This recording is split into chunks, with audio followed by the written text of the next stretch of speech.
السلام علیکم ورحمۃ اللہ وبرکاتہ۔ رب اشرح لی صدری ویسر لی امری واحلل عقدۃ من لسانی یفقہوا قولی۔ اعوذ باللہ من الشیطان الرجیم، بسم اللہ الرحمن الرحیم۔ آج کا لیسن ہے لیسن نمبر 52، جس میں ہم وقف کی اہمیت اور ضرورت کے بارے میں پڑھیں گے۔ الحمدللہ ہمارا کورس کمپلیٹ ہو چکا ہے۔ ہمارا لاسٹ ٹاپک ہے وقف۔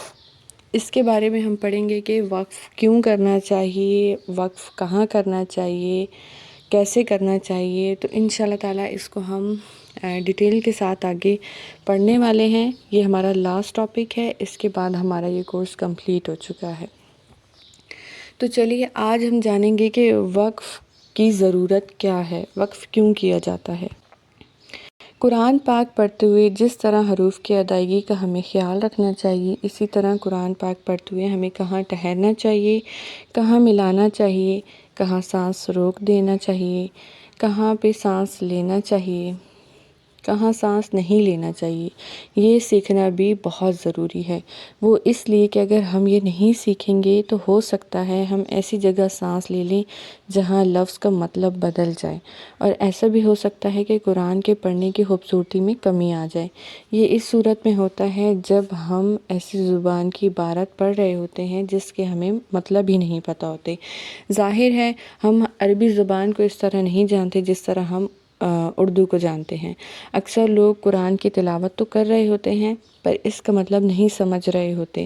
وہ الفاظ یا وہ عبارت جو پڑھ رہے ہوتے ہیں ان کا مطلب نہیں پتہ ہوتا، تو ہو سکتا ہے وہ عبارت جس کا معنی معلوم نہیں، وہ پڑھتے ہوئے ایسی جگہ سانس لے لیں، ایسی جگہ رک جائیں جس سے اس کا مطلب بدل جائے، جو اصل معنی ہے اس سے معنی بدل جائے۔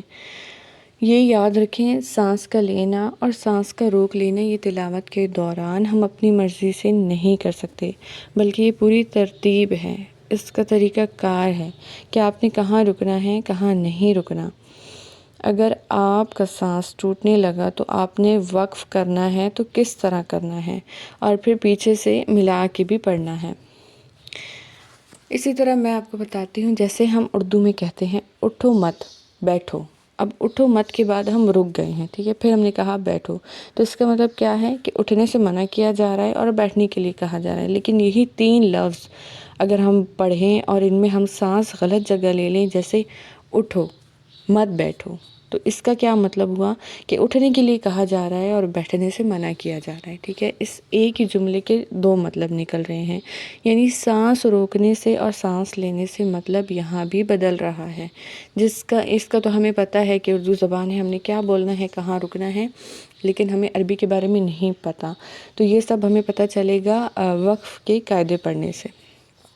اسی طرح ایک اور مثال میں آپ کو بتاتی ہوں، ہم گنہگار لوگ ہیں، آپ کی طرح نیک نہیں ہیں۔ اگر اسی جملے کو ہم پڑھیں، ہم گنہگار لوگ ہیں آپ کی طرح نیک نہیں ہیں، تو پھر اس کے معنی کتنے زیادہ چینج ہو جاتے ہیں۔ اسی طرح بعض اوقات معنی اتنے زیادہ تبدیل ہو جاتے ہیں کہ وہ کفریہ کلمات بن جاتے ہیں، اور ہمیں ثواب کی جگہ نعوذ باللہ گناہ ملتا رہتا ہے اور ہمیں پتہ بھی نہیں ہوتا۔ تو چلیے ہم دیکھتے ہیں کہ وقف کہاں اور کیسے کرنا ہے۔ آج کے لیسن میں اتنا ہی میں نے آپ کو بتانا تھا کہ آپ کو پتہ چل جائے کہ وقف سیکھنا کیوں ضروری ہے۔ نیکسٹ لیسن میں انشاءاللہ تعالی ہم ڈیٹیل کے ساتھ علامات کے بارے میں پڑھیں گے۔ السلام علیکم ورحمۃ اللہ وبرکاتہ۔